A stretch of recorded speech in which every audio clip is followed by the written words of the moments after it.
Vatican since then 3 times, 4 times. Yeah, well, the Vatican itself in Rome. I've seen that. I have all these relics. I have blessed rosaries from the Pope.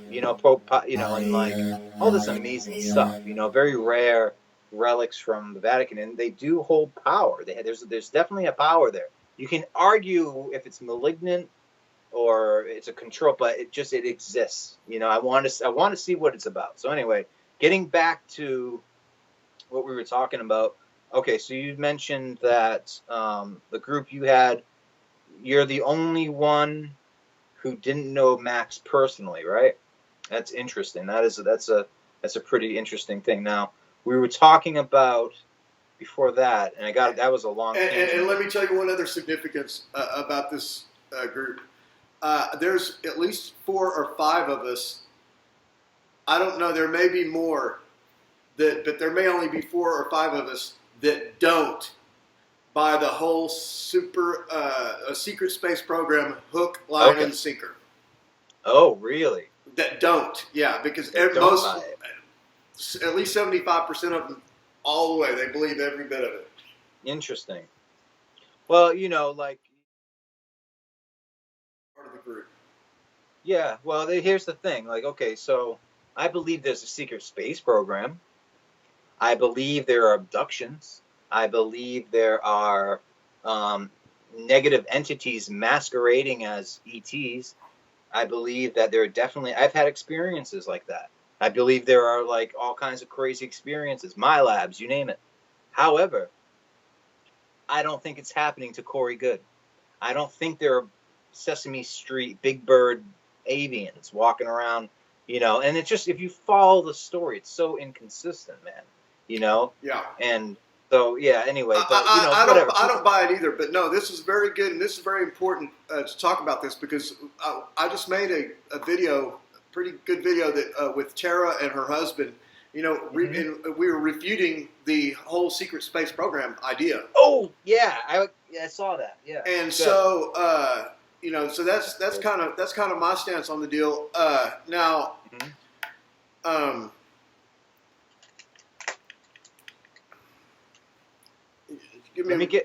ahead. We'll get back to Tim in a second. Okay. But so where I was going with that was that Andrew, I keep wanting to say Bashago, who's another one. Bartzies predicted that. Okay, in the thread, here's the thread.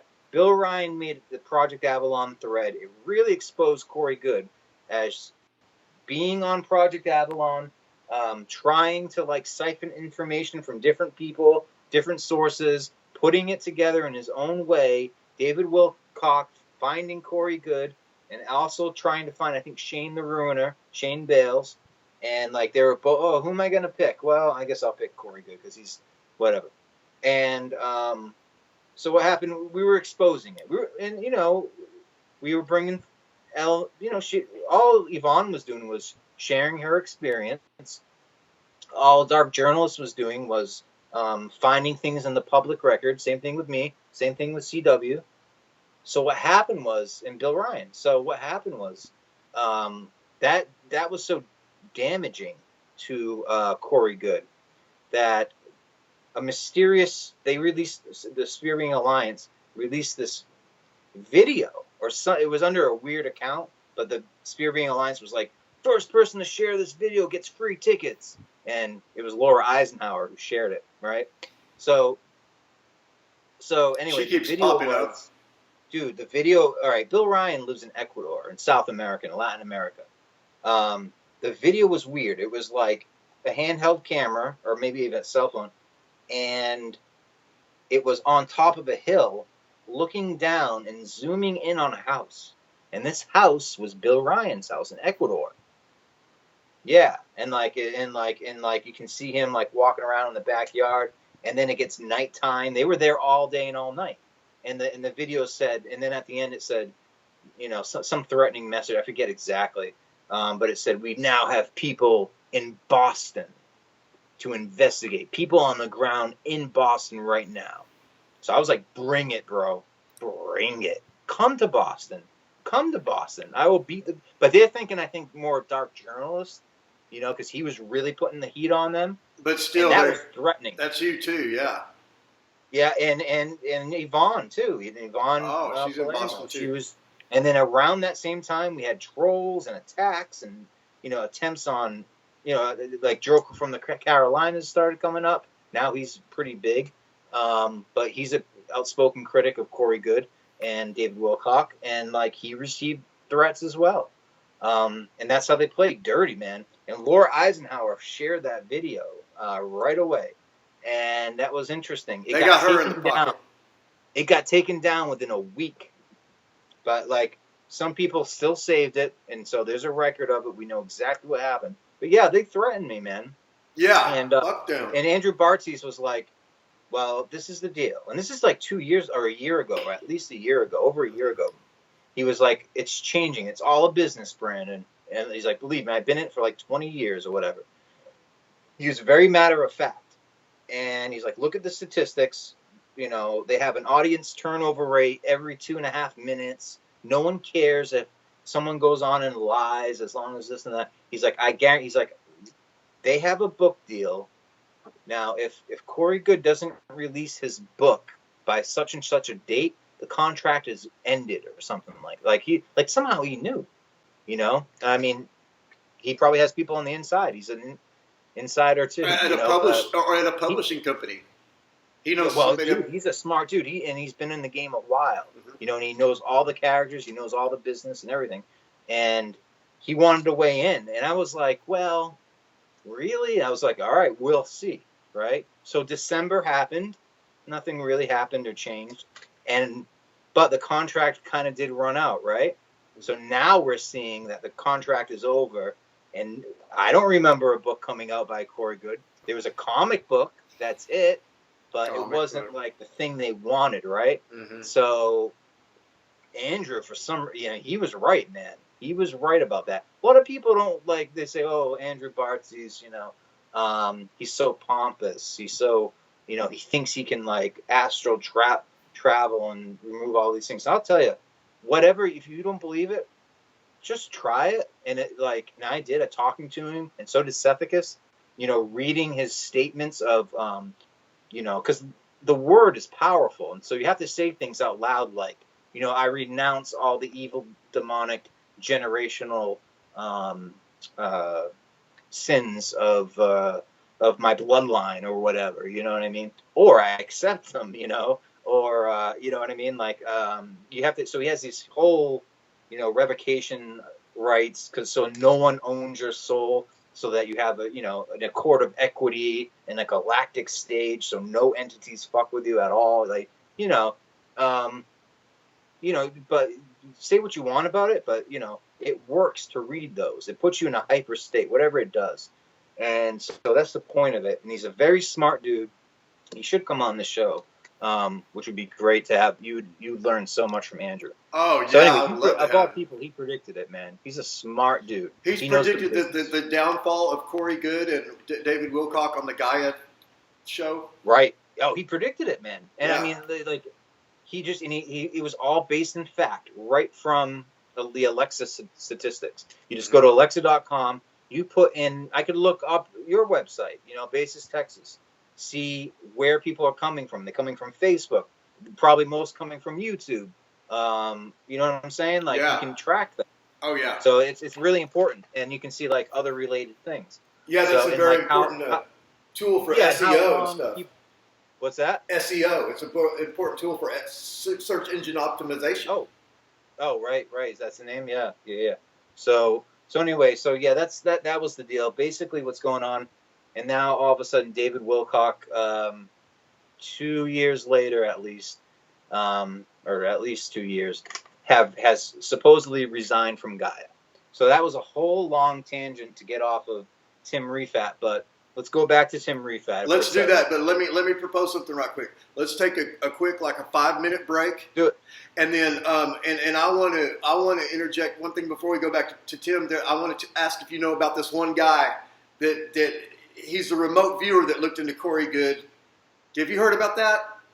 during the break. I'm going to look up his name and everything. It's something Academy. It's Intuitive Academy. Oh, Farsight Academy. Gerald O'Donnell. No, it's not that. Not that guy? No, it's not. It's a guy that does remote viewing, and I'll tell you about it after the break because he looked into the whole Corey Good deal. All right, man. So let's take 5. All right. You take 5. We'll meet you back. All right. If you have not... Fuck it. I love that song. All right. Yeah, that was awesome, man. That sounded great. Don't put that in the video. Okay, I won't. Please, whatever. You know what I mean? But I was playing along with it. I was playing the machete. I was doing my little tapping here, you know. But that was awesome. To the streaming and stuff, it was probably off tempo, you know. Yeah. You like Willie Nelson? Yeah. Yeah. I'm from Texas. I have to like Willie Nelson.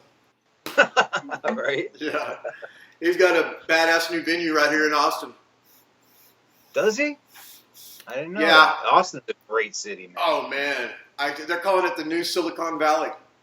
It is. I can see. Yeah. Well, it's more than that, too, right? Yeah. It's got everything. Yeah, it's something else. It's something else. Forbes magazine last year designated Austin as the boomtown, international boomtown of 2017. Yeah, man. I remember it was different. It was way different just like 15 years ago, right? Oh, yeah. Yeah, this is now it's like, it's such a cool place, though, you know? It's like, I see why I get it. Like, you got Austin, you know, the whole music scene. Yeah. You got art, culture scene. Like, it's everything. It's a cultural hub of America. Like, it rivals, it's definitely bigger than Boston. It's kind of rivals Boston. We have, like, sports team. But there's a bit of everything in education. But they have, Austin is great. I just love it. Love the people. And I remember the bumper stickers, keep Austin weird, right? Yeah. Yeah. That's funny. Yeah, great musicians, man. Texas is overwhelmingly, you know, I guess politically speaking, Texas is overwhelmingly a conservative state, like to the extreme. But Austin is overwhelmingly liberal. Yeah. Yeah. So it's like a liberal oasis in a sea of conservatism. It is in a lot of ways, especially with like when it comes to gays and.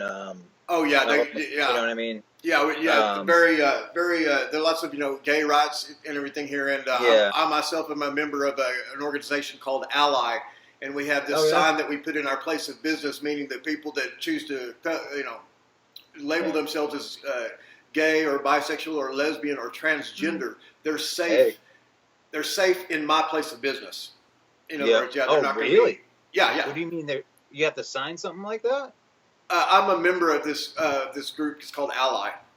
Oh, I got you. It's like a community. They try to get businesses to be on board. With I mean, some of the banks. That's how I found out about it. I saw a sign in the bank, and I said, "Well, okay, because I want to, be forward thinking and everything like that." And I got a couple of people.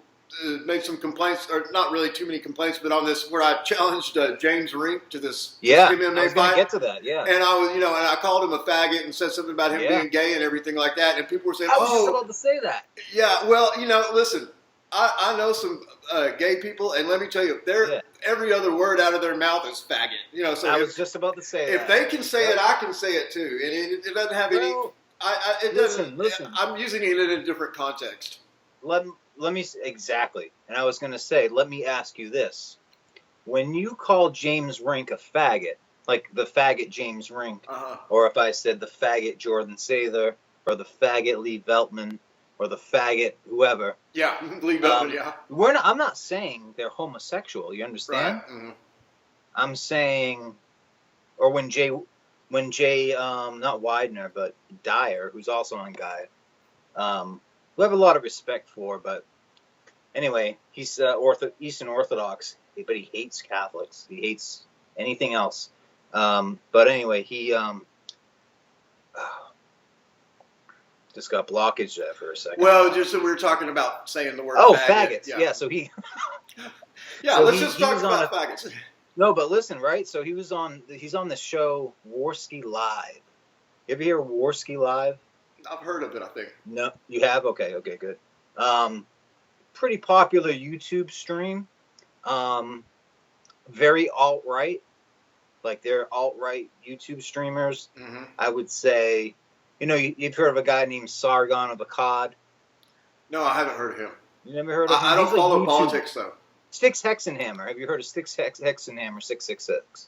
No. I don't follow politics. These are all YouTubers with, like, opinions, and they're like C.W. Chanter. Yeah, I've heard of him. Yeah, I've heard of him. But they get really popular, right?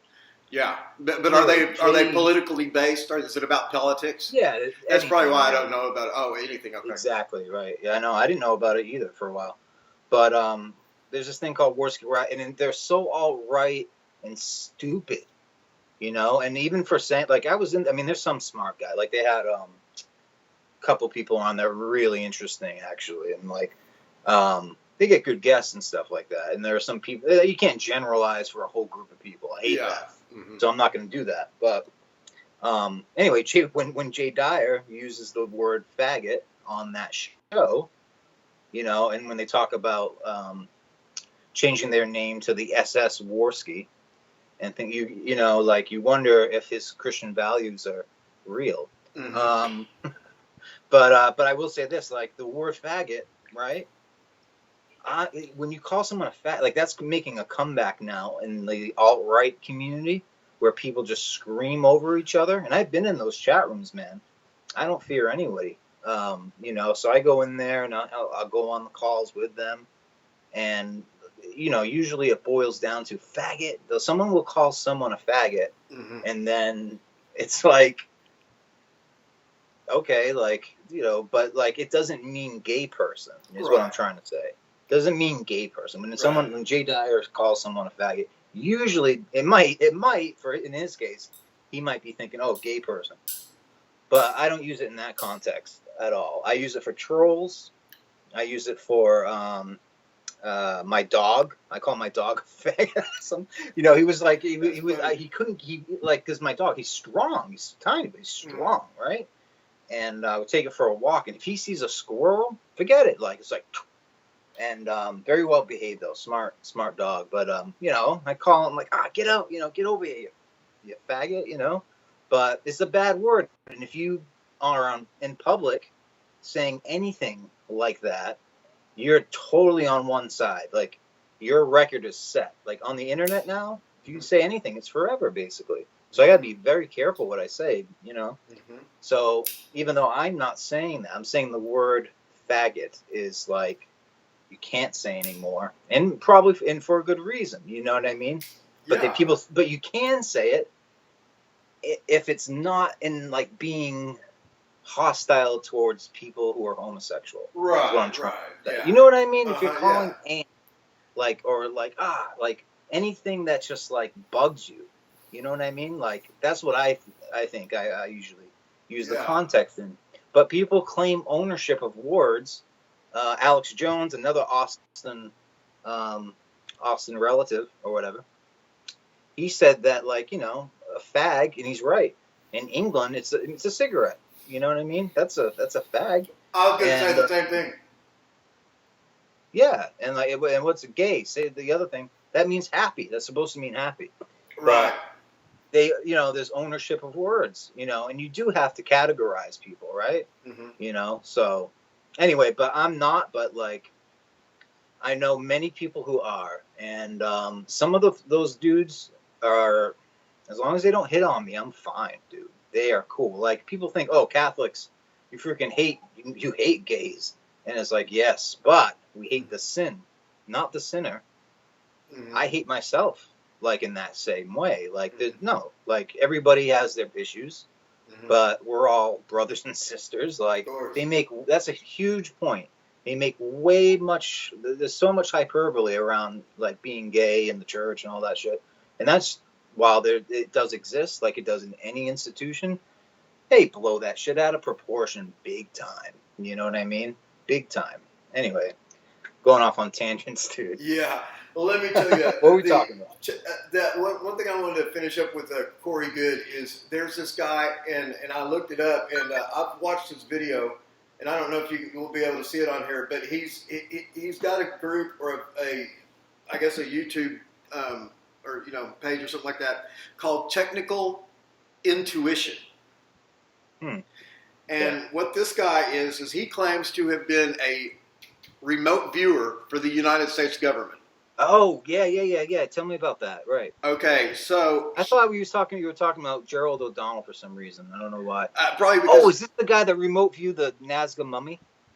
I don't know if he did that. It could be because he's remote viewed a lot of things. But one thing that he remote viewed was Corey Good. Oh, what? I don't know. Maybe I heard of it in passing because I can't see C.W. Chanter not knowing about this. So, but tell us what it's about. You see that guy? Yeah, kind of, yeah. Yeah, okay. Anyway, I know it's a bad picture. Anyway, that's the guy. Yeah. Okay, well, and so what he did not find out is that Corey Good is going to Mars and fighting laser battles and stuff like that. He did not find that out. But it is interesting what he found out, if he is to be believed, and he seems sincere. But you would think that having been a remote viewer for the United States government, you would have been, I'm sure, in all kinds of creepy stuff, all kinds of scary stuff, right? I mean, how is he even allowed to do his website? Because what he's doing is he's teaching courses in remote viewing. Oh, wow. Okay. But I'm not even going to speculate on that. But he remote viewed Corey Good? Yes, he decided to use his remote viewing on his own. He said, what good is this stuff if I can't do some of my own investigations? Right. And so he for some reason decided he wanted to know what's up with Corey Good, if it was real, if it was fake. Well, what he found out, it changed his life. Is what he's saying. It changed his life because he did not find out that Corey Good was telling the truth, although Corey Good might think that he's telling the truth. And he did not find out that Corey Good is going to Mars or something like that. But basically what it comes down to, in his opinion, is he had a lot of weird experiences. It opened some doors looking into Corey Good. And there was this one where this guy was kind of like stalking him. But this guy was like unusually big. And it was almost like, he was almost like a Bigfoot without hair. I mean, and it was like about 6'5" or something like that. But he kept showing up at this guy's place where he goes to be alone in the woods and stuff and meditate. This guy kept confronting him out there and almost caught him a couple times, but never quite did. It's almost kind of one of those weird things like, these demons and shit. They never quite catch you. They're always chasing you, but they never quite catch you. But that's a good point. Bro. Yeah, and so what it came down to is, in his opinion, that Corey Good and David Wilcock are in touch with aliens, and it's some type of dark ET type shit. And wow! Yeah, and they are being like misled and deceived. Oh wow! What's the guy's name again? His last name is Stewart, Stuart, but his website and his YouTube channel and everything is called Technical Intuition. Okay. Thank you, man. I got to check that out because that's, to me, news. You know what I mean? Now, the thing is about remote viewing is that it's hard to prove, man. Did you know I was in a remote viewing class? Like I think I told you. Maybe you did. But, okay, when I was going into kindergarten, okay? About to go into kindergarten, there was they put me in a classroom, and it was called the Gifted and Talented Program. I was in that too. As I grew up, I found out these were everywhere. These were like... I was in the same program. Yeah, like so many people are in this program. And, but I didn't know, I thought it was just me and a few other people at that time. Mm-hmm. Like I was 4 or 5 years old, 6 years old. So I went all the way till high school. And even in high school, I joined like a different thing. But I always felt like it was a secret society, Illuminati at a high school level. And it may have been, it may have been. Dude, I could do whatever I wanted. Like the day was whatever I wanted to do. I could go into the city. I could go into MIT. And they had like a special relationship with MIT and Harvard and the surrounding universities. Wow. They love like kids coming in and checking out the sciences and stuff. Mm-hmm. So I would go to MIT, walk around, just walk into a graduate lecture, sit down and just like, okay, kind of don't understand this, but I'm listening, And then the only one that like didn't kick me out kind of was at MIT. and I was about, what was it, like 7, 8 years old, I guess, 9, 10 years old, maybe at the most. And I didn't realize this till like, so you know what? There's some things like I'll give Corey Good and David Wilcock this. There are some things that like, as you get older, you recover a repressed memory. That does happen, dude. I believe in that. Like, I can't remember a really good meal I had on a vacation. You know what I mean? Like, the memories, unless you really recover that memory and uncover it, it's not there all the time. That's right. Or it can't be retrieved. Maybe it is there, but somehow our retrieval system is faulty. Somehow. Right. Exactly. Yeah, exactly. That's why I think technology is assisting that. But anyway, what was I talking about? So remote viewing, Corey Good. Yeah, the thing is, remote viewing is a very slippery. It's subjective. Now, let me tell you something that somebody said about remote viewing, and this also plays into our Tim Rifat deal. And they just said, listen, remote viewing is just the new word that's in fashion for psychic. Exactly, man. That's exactly right. So it's nothing new. Yeah, it's nothing new. And I'll tell you that another thing. Here's another reason why Tim Rifat's important. Mm-hmm. Tim Rifat is important because if there's one country that has had a monopoly and is the most talented and have it in their blood, and it's England or the UK, largely the UK. Are you talking about the talented as far as psychic abilities? Yes, and spiritual. There are, I think, is it Cleopatra that's buried there? Or Nefertiti? I think it's Nefertiti. I didn't know that. Nefertiti is buried there, or Scotia. That's where Scotland's named after. Yeah. Uh-huh. They have her grave. They all went back from Egypt. You got to imagine this, right? Like, you're in Egypt, and you die, and where do they send you? Past the Pillars of Hercules. And up north, like, why would you go of all places to Ireland? I've got the answer to that question. I've got the answer. Okay. Because people, we've seen through history that culture has moved from the east to the west. That's why, right. I'm in the OTO. It's the Oriental Templars, right? All this stuff supposedly, from the Hashashin or whatever. Well, mm-hmm. Rudolf Steiner has deciphered all this, and that's why they have all these books called Atlantis and Ireland and all this stuff. Yes, it is a big wave of culture going from the east to the west, but just like waves in the ocean, it goes both ways. And so all that shit, Egypt and all that shit came from Ireland. It was original, and then it went there to wave, and then it just came back. Have you ever checked out Michael Tessarion's work on the Irish origins of civilization? Amazing. And Sethicus, I think he respects Michael Tessarion's work. Talk to Sethicus. Michael Tessarion. I know my friend Jenny Moonstone, who you should also check out and have on the show. She's amazing and beautiful and just like a goddess. You know what I mean? Oh yeah. I've seen her on YouTube. Yeah, but she's like a sister to me because she's so young. But she's psychic, right? Is that super good with tarot? So very intuitive, psychic, and like she does a show with this other beautiful woman, Heidi Vandenberg, and I've seen that.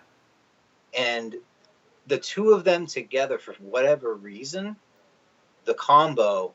I don't know if it's like Jenny's kind of like airiness, which Jenny in the most beautiful way, but then opposite of like Heidi's kind of like logical, factual, grounded sort of, but Jenny can be grounded too. I'm just saying, like, she's very much like intuitive and feeling. So since I know her a little bit.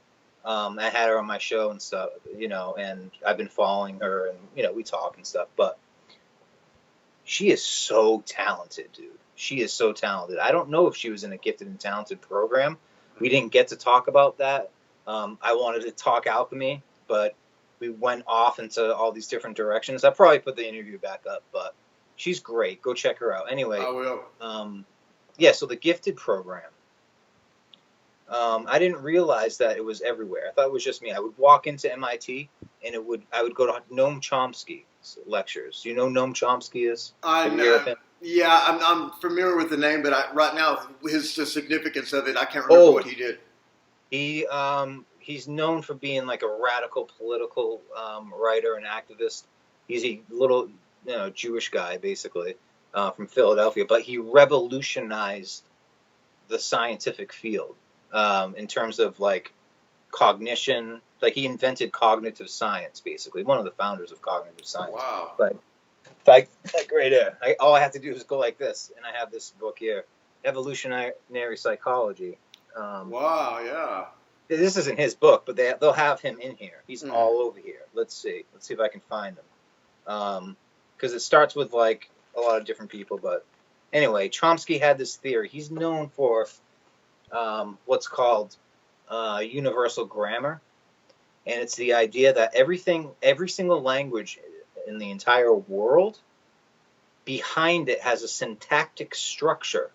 Like the structure, it has to be like the cat followed the ball, or colorless ideas sleep furiously. That sentence makes no sense.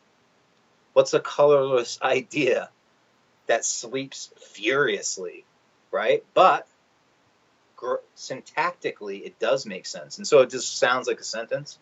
Anyway, he proposed that we're born that way. Like, it doesn't happen as a result. So there is free will in some cases, because B.F. Skinner, and which I've studied too as well, I know Skinner's daughter, Dr. Julia Vargas, because I had to, part of my job is to make behavior modifications on people, and using operant conditioning and like reinforcement and things like that. So that's what I do. But and you reward with like, positive things, preferences, and it's a whole thing. But it works because it definitely works. But Chomsky was arguing that it wasn't just learned behavior. Language first was not. There is certain learned behaviors, yes, but language is not a learned behavior. And people are like, well, and he just demolished B.F. Skinner, and people just totally, rethought their entire philosophy. And so I think he's the most cited author after like Karl Marx and Plato or something like that. Yeah, that's why I'm familiar with his name. Definitely familiar with his name.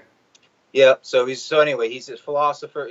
Very nerdy thing, right? But I lived near him, man, and like I was very young, and I was sitting listening to him lecture about.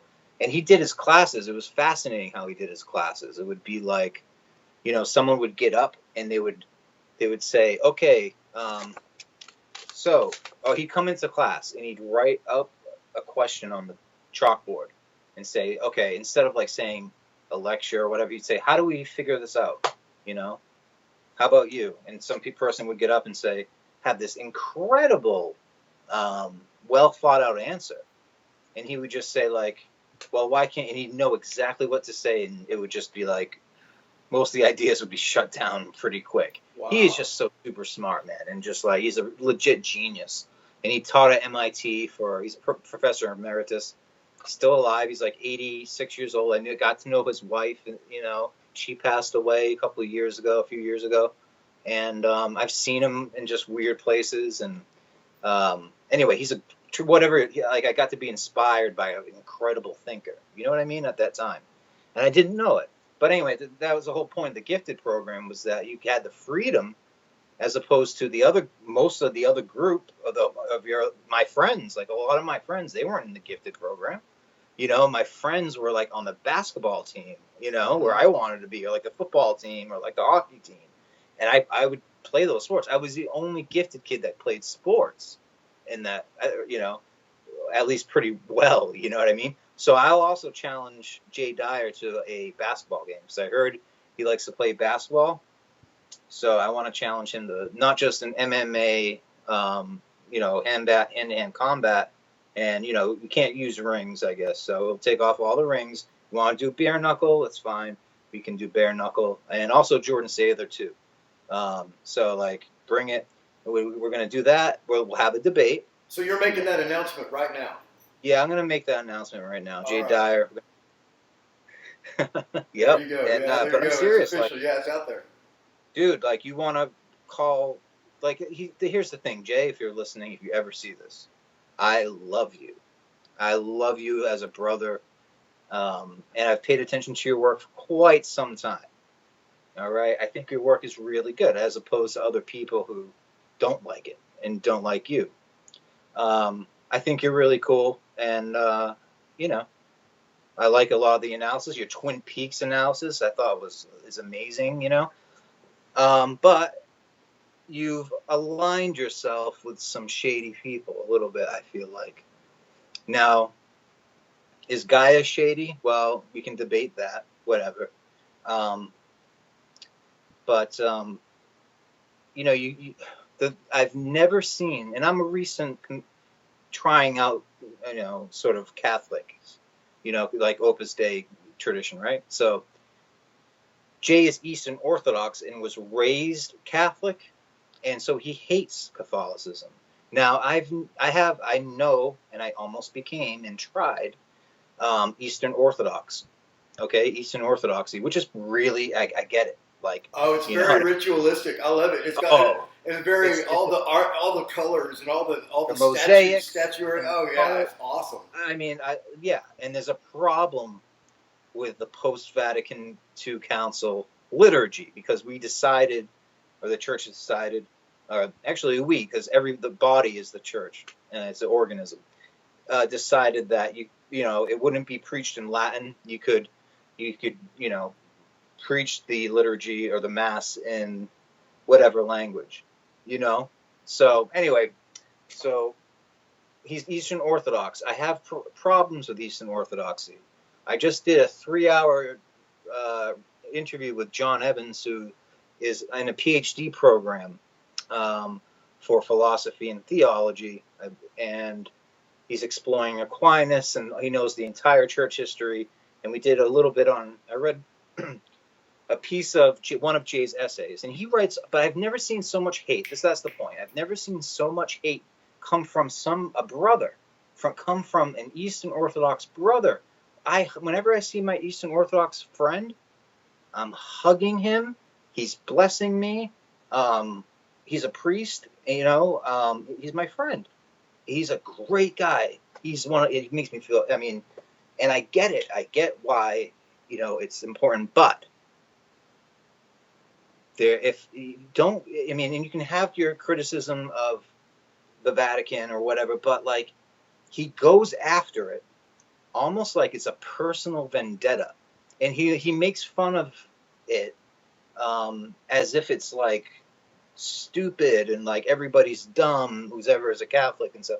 Even though I've said to him plenty of times, yeah, I'll debate you, right to him. And then like, I remember one time someone said, oh yeah, you're gonna debate him, and then tagged him in the comment. And no, he didn't respond, but sometimes he'll say, okay, that person doesn't know, St. Ignatius of Antioch or something like that. But listen, like, I don't want to have a debate, actually. I want to have a discussion, a polite discussion, back and forth, and let's see what we can, come to. Maybe I'm totally wrong, but I think, it's just, so anyway, there's that. And then, but after that, I will beat the shit out of you in an MMA, it could be 3 rounds. You will submit. I mean, like, I will get like, 3 months to train, if that's okay, or a month, however, we'll do it. And you can do whatever you want. You can shoot up with steroids if you want, because you're going to need it. And I'm going to be training. I'm already training. Always training. Kick ass, kick ass. So, like, and I know you work for Gaia. And so, and I know you got your army of alt-right trolls who are completely racist. All right? You're racist, man. You hang out with, or you at least hang out with racist people. And you use ad hominems all the fucking time. You call them faggots, and you call people just to, like, as if it's like, it's just I don't know. You know what you're doing, man. You're better than that. But I will challenge. Hell yeah. I'll play you in basketball. up to best of three, up to 21 or 15. If you want to count 2-pointers, we can count 2-pointers, but I'm pretty deadly from beyond the arc, so you don't want to mess with that. Anyway, so yeah, gifted programs existed 100%. There it is. Dyer, you're on notice. Maybe we can do a thing. It will be James Rink as the main event. Yeah. And Ayin Thropos versus Ayin Thropos. But before that, to get you a little bit excited, we'll have me. We might have Pause and Momentum and Raksha Moose. I'm just kidding. I'm just joking. No, that's right. So you heard it here on You Don't Know, huh? You heard it here on the official challenge from Brandon Young to Jay Dyer. Well, yeah, no, it is. That's true. Like I do want to talk to Jay for sure, 100%. Yeah. And I would fight him in MMA 3 rounds, 100%. Let's do it, and we'll see who's the faggot. Yeah. Hey, well, check this out. While we're on the subject, I got challenged to a battle. No. Yes. No. Ooh. There has been a second parody has been published on YouTube about me. What do you mean? A parody. In other words, somebody made a complete video making fun of me. Oh, really? This is the second one. The first one was almost a year ago. What was the first one? The first one was what they did is they got my interview with Miles Johnston, and I was doing all those crazy movements, and they put heavy metal music behind it, and they just took all my jerky movements and made it into a video. Oh, all right. This one was this guy. It's these guys that they have this show, and I think what it is it's about video games. But there's a big screen behind them. It's character generated thing behind them, green screen or whatever. And they talk about all this stuff. He's like, well, I was, trolling I was surfing the internet and everything, and I ran across this guy, Ayin Thropos. Well, they put my video up there behind him. And the other day I was doing a little web surfing, as the cool cats like to say. I was surfing the internet. The kids these days. And I came across this video. With your cars and your parties and your internet. This guy, apparently he's doing interviews and stuff with secret space program veterans, survivors, and super soldiers. But apparently this guy's got a problem with old James Rink. I don't know what his deal is. Let's go ahead and check out and see what's going on here with this.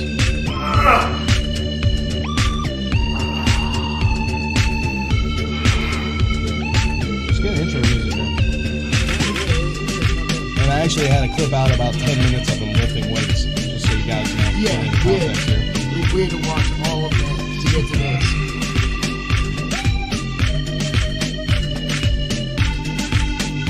I like the hat. I rock that.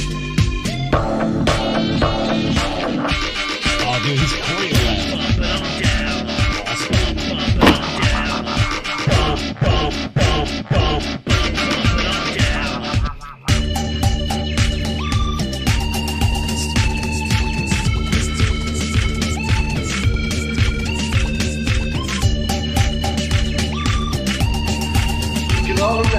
Looking all around. Oh, we're looking all around.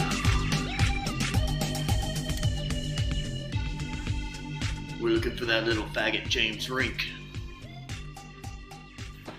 Mr. Super Soldier.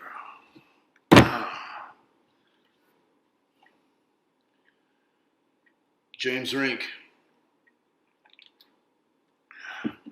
I ain't calling you a liar, son. I'm straight calling you out. Ayin Thropos here from Bases, Texas. I'm calling you out, James Rink, and challenging you to 3 rounds, MMA style, bare knuckle fighting in the ring, completely legit. Gentleman's sport, no threats intended. You get your little gay ass up here, huh? We're gonna put on a fight and see what kind of man you are, huh? Sporting your little secret space program BS, huh? Commander Casbolt fucking bullshit, huh? A la Corey Good, David Wilcock. I ain't just some street ruffian, huh? I am an author and an experiencer. This is about our genre. This is about the future of humanity, and we ain't got time for fucking fools like you. You understand me? You better get your ass down here to the fist-fighting state of Texas. So there you have it. And, I can only think one thing after watching that, and that's... Ayin Thropos! We challenge you, Ayin Thropos! You coming around here, I bet you ain't I'm not calling you a liar, but I'm calling you out. Yeah! Far out. I say we settle this like out. Men on the internet in virtual reality. Ooh. Yeah. If you're such an author, we'll give you something to write about. Oh, yeah. You should be able to handle this just fine, right, guy? Should be able to handle this just fine. We challenge you officially to a 5-frag deathmatch in Valkyrie VR. We're gonna settle the score and clear our good buddy James Rink's name once and for all. Damn right. And you see that? This is me. This is me coming after you, Ayin. We're coming after you. And we don't even know James Rink. Ooh, we will defend his honor to the last space bullet. But we're hoping he'll come on our show maybe someday. Yeah! Yeah. This is not a threat. It's a sporting event. Yeah. What's Cracker? Damn right. Oh, yeah. Crackers and cheese. Oh, dude, how are you playing right now? We got. Yeah, I heard crackers. And they're just sitting there watching the video. Yeah, so they show my video. And then after that, he just starts going, Ayin Thropos, I challenge you, and all this stuff. And so they challenged me to a video game fight. Oh, really? Yes, and I don't know how to play video games worth a damn. So what I was thinking about is if I do take him up on it, I'll say I don't want anyone to see my moves, so I have this curtain right here where I'm behind there, and then something happens in it, and the curtain falls down. And it's really some 12-year-old kid doing it. I was like, oh no, he was my assistant, something like that. Yeah. What kind of video game do they play? I don't know. I mean, it was probably a very popular one because they were showing it after. Then they started doing the deal, and they were, like they were fighting me on the video game. But he got a knife and everything. He was like, oh. Yeah, oh, really? Yeah. So he went all out, man. Oh, he did, hey, yeah. Man, I love that. I think you make me want to get, like, a couple of things, Yeah. Isn't there a feeling of grabbing onto that sword and hacking into things? It's just a release, right? Do it right now. Okay. And, look, I put it in there backwards. You see that? Because I've been sharpening that blade. Right there, at the very top, I made that into a blade. What kind of sword is that? That's like this is. You see that orange thing right here? This is a machete. This is a $6 machete from Walmart. No. Yes. A $6. $6? $6 machete from Walmart. Oh. But this right here is. Wow. That's the switchblade I had in my James Rink video. These used to be illegal in Texas, but they're now legal in Texas. Switchblade? Switchblade is legal in Texas now, and this is not be in Texas. Are you serious? Yeah. They used to be illegal. Really? But this is a Magnum, like Stiletto is the name brand. But I got it at like an Army Navy surplus store, $30. But now what is not legal in Texas is you can only have one blade. It can it can't be double bladed. And if you look this one's been modified a little bit. So, I guess so. Yeah, so it's a little bit illegal. Wow. Hey, man. Fucking, that's great. Fuck it. Yeah, I have a few things, but I'm not going to show them. Right, yeah. But it might get you into a little bit more trouble than a double-sided switchblade. Yeah, right. I don't blame you. Yeah, no, I'm not going to. No bombs or anything like that. Just for the record, I'm a good, faithful citizen. My grandfather worked for the OSS. He's a very, we love America. Mm-hmm. Oh, of course, yeah. Nothing would ever happen. So I really do, honestly. So no, but like with, so yeah, man, like we'll have you as the main event, and then you and James Rink. Has he heard of from you, or I would really be surprised if he hasn't heard about it. I don't know that he's watched the video or anything, but no, he has not responded. Hasn't nothing. No, yet? but you know, I went as far as to. I know his manager. I went into the comments section of a lot of his videos and put my video in the comment sections of his videos. So there's no way he doesn't know about it. I know, right? Yeah, because there's only like 30 comments at most, right? Like on his. Yeah. At least, who's his manager? At most. Who's this manager guy that you know? Oh yeah, his manager is Lorian Fenton. Oh, Lorian Fenton. Yeah, I know who she is. She used to be Douglas Dietrich's manager or manageress. She lives in San Francisco, I believe, in Marin County. I remember Douglas used to talk about her all the time. She screwed him over of a bunch of money. She's according to Douglas, connected with Aquino. She set up the Super Soldier Conference in Las Vegas, where you hear about the abduction from Miles and all that. Douglas and James Rink. James Rink is one of the ones. Rink was there. James Casbolt was there. Yeah, and Sarah was there too. Sarah Rachel Adams was there. Yeah. Was Max Spears there? But all these people and. They got abducted or something. I mean, it almost sounds real. Well, the story goes that, according to Douglas Dietrich and other people that I've talked to, basically a bunch of people who you would know now, they all have their own radio shows, and we're all at this Super Soldier Conference, which was a setup, and they were all supposed to get massacred by these two serial killers that were loose, I guess, at the time, and they actually came to the conference. You can look that up.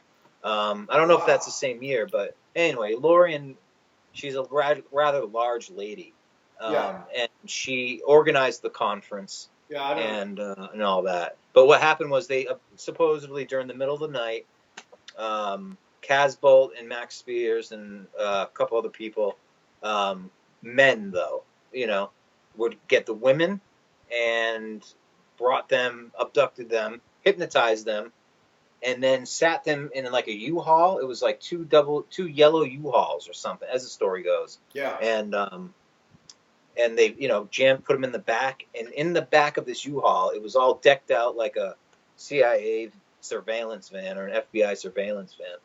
And there was a chair, and they put you in the chair, and they take a gun thing, but it shoots a thing so it can inject something way up into your brain through your nose, and they put it in there, and they went and and said, "You now belong to us," and that's the story. And then and Jay Essex is one they kidnapped him too.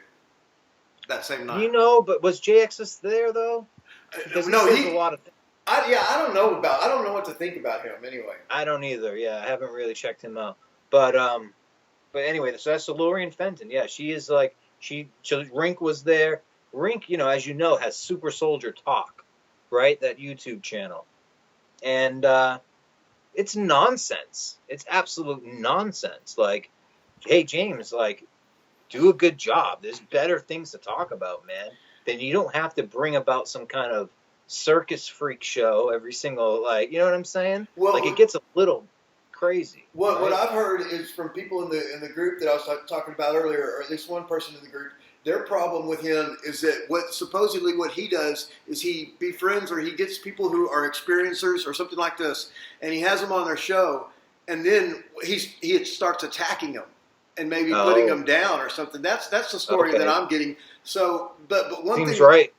Another thing that I've heard is that, and I've heard this from more than one person, that once you're on his show, you start getting followed. Mm-hmm. So he really is being handled and shit, That might be because he is handled because he has someone off that you don't see. If the one video I remember seeing was his tribute to Max Spears. Okay. Oh yeah. And I was like, oh, cool. Because James was there. Mm-hmm. This might be good. And he starts off and he says, "I don't know, should I even say it?" And I can't even impersonate him. Yeah. But you know, and he's looking at us. So who is that person? That's handler. Lauren Fenton, most likely. Okay, Yeah, that's Lauren Fenton. They both live in San Francisco. They're both these, like, you know, whatever. And he's like a video game. All he does is play video games. He's probably a trust fund baby. And he's like, I'm sorry, but if you're like 5'2", or however tall he is, yeah, you know, 5'3", you're not a super soldier, bro. Yeah, no, get out of here. Yeah. He's not a super All right, maybe soldier. you are, actually, like, maybe in some weird psychic way.